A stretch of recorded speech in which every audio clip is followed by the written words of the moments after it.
মা কালীকে নিয়ে অনেক অজানা গল্প এবং লোককথা প্রচলিত আছে, বিশেষ করে বাংলায়। যদিও পুরাণ বা শাস্ত্রে তার প্রধান লীলাগুলির বর্ণনা রয়েছে, যেমন রক্তবীজ অসুর বধ বা মহাদেবের ওপর পা রাখা, তবুও কিছু কাহিনী রয়েছে যা স্থানীয় কিংবদন্তি বা ভক্তদের ব্যক্তিগত অভিজ্ঞতা থেকে উঠে এসেছে, যেগুলিকে অজানা বলা যেতে পারে। এখানে তেমনই কয়েকটি কাহিনীর উল্লেখ করা হল, যা ভক্তিমূলক, অলৌকিক এবং স্থান বিশেষে প্রচলিত। জাগ্রত কালী বিগ্রহের লোককথা, the tale of the living Kali idol. অনেক প্রাচীন মন্দিরে এমন কিছু অলৌকিক ঘটনা শোনা যায়, যা সেই বিগ্রহকে জাগ্রত, লিভিং অ্যাওয়েকেন্ড বলে পরিচিত করে তোলে। শ্যামসুন্দর কালী, শ্যামসুন্দর কালী। কিছু স্থানে এমন কালী বিগ্রহের কথা শোনা যায়, যা নাকি রাতের বেলা হেঁটে বেড়ায় বা কথা বলে। ভক্তদের বিশ্বাস, এটি দেবীর পরম ঐশ্বর্য ও জাগ্রত উপস্থিতির প্রতীক। এই ধরনের গল্পগুলি সাধারণত কোনো নির্দিষ্ট মন্দিরের পুরোহিত বা স্থানীয় মানুষদের অভিজ্ঞতার ভিত্তিতে তৈরি হয়, যেখানে তারা দেবীর অলৌকিক ক্রিয়া অনুভব করেছেন। যেমন কোনো ভক্তের মনস্কামনা পূর্ণ হওয়ার পর দেবীর বিগ্রহে বিশেষ পরিবর্তন আসা বা দেবীর কণ্ঠস্বর শুনতে পাওয়া। 2 বতে অরণ্য কালীর রহস্য, দ্য মিস্ট্রি অফ আরণ্যা কালী। দক্ষিণবঙ্গের কিছু জঙ্গলাকীর্ণ বা প্রান্তিক এলাকায় অরণ্য কালীর পুজো হয়, যা অত্যন্ত প্রাচীন। এই কাহিনীর সাথে জঙ্গলের জীবজন্তু এবং প্রকৃতির যোগ থাকে। বাঘের আগমন কথিত আছে। হারোয়া অরণ্য কালীর পুজোয় একসময় রাতে বাঘ আসত।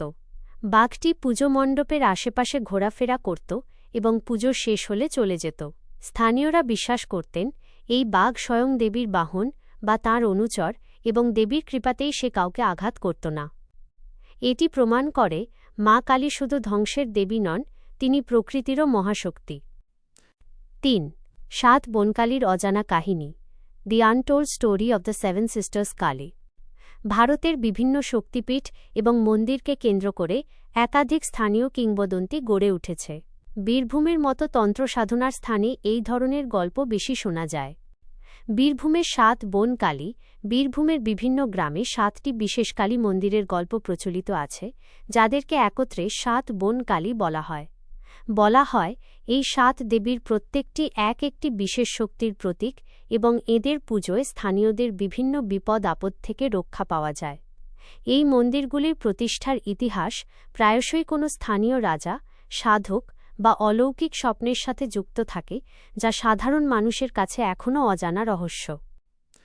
4 সাধকের জীবনে কালীর আগমন, মা Kali's arrival in a devotee's life. অনেক ভক্ত বা সাধকের ব্যক্তিগত জীবনে মা কালীর অভিজ্ঞতা হয়, যা সাধারণত শাস্ত্রের কাহিনীর বাইরে। ধ্যানে কালীর হাসি। অনেক গভীর সাধনার সময় সাধক তাঁর ভেতরের কামনা, লোভ, অহংকার, এই সমস্ত অন্ধকার দিকগুলি দেখতে পান। এই সময় নাকি মা কালীকে তাঁর সামনে ভয়ঙ্কর ও উপহাসকারী রূপে দেখা যায়। এই হাসি নিষ্ঠুরতার নয়, বরং সত্যের প্রতিচ্ছবি। মা কালী দেখিয়ে দেন যে আধ্যাত্মিক পথে নিজেকে সৎ না করলে ভিতরের অন্ধকার কখনো দূর হয় না। এটি ভক্তের প্রতি দেবীর উগ্র কৃপা, যা আত্মপ্রতারণা দূর করে তাকে সত্যের পথে চালিত করে। এই গল্পগুলি শুধু দেবীর মহিমা নয়, বরং তাঁর সঙ্গে মানুষের নিবিড় সম্পর্ক এবং বিশ্বাসের দিকটি তুলে ধরে। এই ধরনের অজস্র কাহিনী ভক্তদের মুখে মুখে বা স্থানীয় লোককথায় বেঁচে আছে।